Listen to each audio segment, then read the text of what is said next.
ঘোলা কাচে কিছুই দেখা যাচ্ছিল না, কিন্তু মাত্র 1 মিনিটে সব বদলে গেল।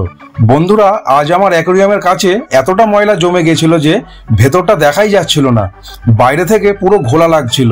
তাই আমি একটা ম্যাগনেটিক ব্রাশ কিনে ফেললাম। এই ব্রাশের দুটো অংশ, একটা থাকে অ্যাকোরিয়ামের ভেতরে আর একটা বাইরে। দুদিকেই ম্যাগনেট থাকে বলে একসাথে আটকে যায়। আমি শুধু বাইরের দিকটা ঘোরাতেই ভেতরের দিকটা নিজে নিজে পরিষ্কার হতে থাকে।